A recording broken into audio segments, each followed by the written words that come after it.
50, 52,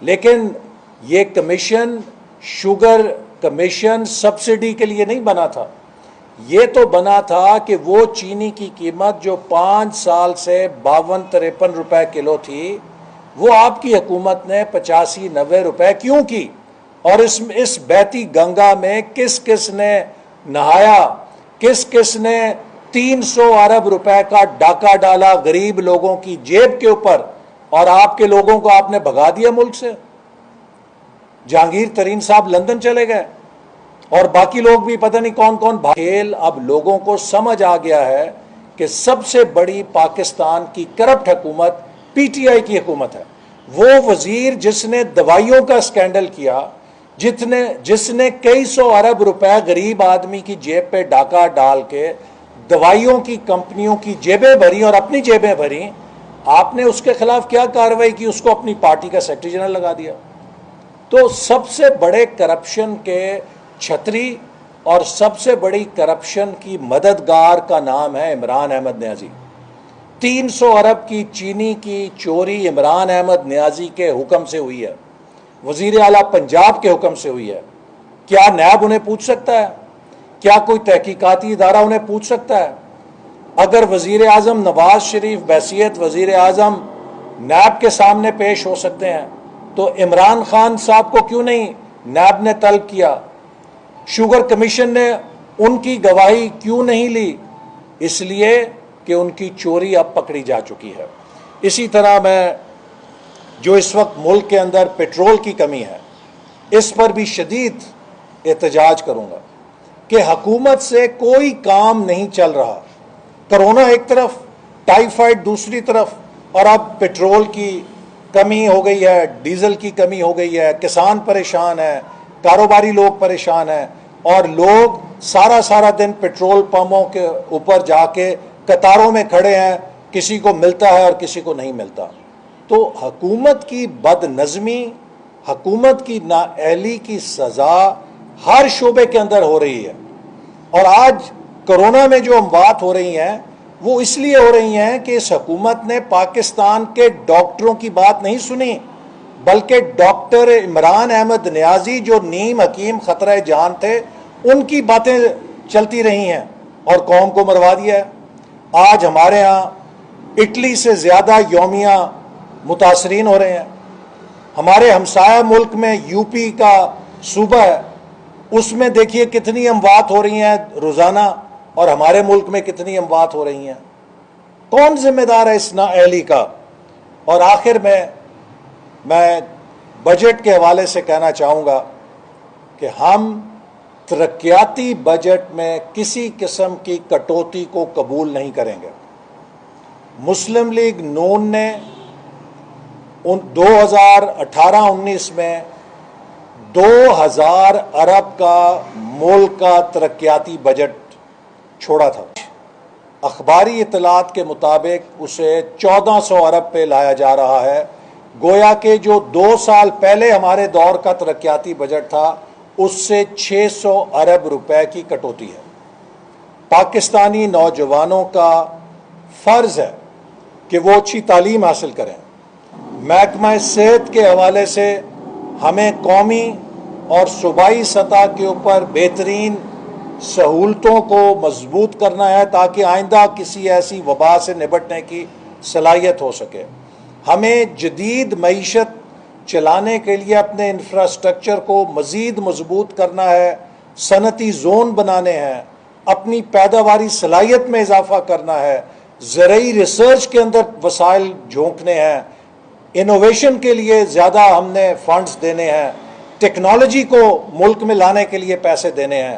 لیکن اگر development fund 2000 ارب سے گھٹا کے 1400 ارب کر دیا جائے گا تو آپ ملک کی معیشت کو کیسے بحال کریں گے؟ ملک کی معیشت کا پہیہ دوبارہ کیسے چلے گا؟ یہ مسلم لیگ نون کا ترہ امتیاز تھا کہ ہم نے دفاع کے لیے بھی سب سے زیادہ پیسے دیے اور ہم نے ڈیولپمنٹ کے لیے بھی سب سے زیادہ پیسے دیے۔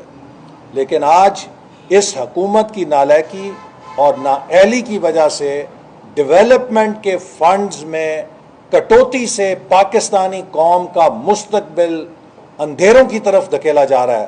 نوجوانوں کا مستقبل اندھیروں کی طرف دھکیلا جا رہا ہے.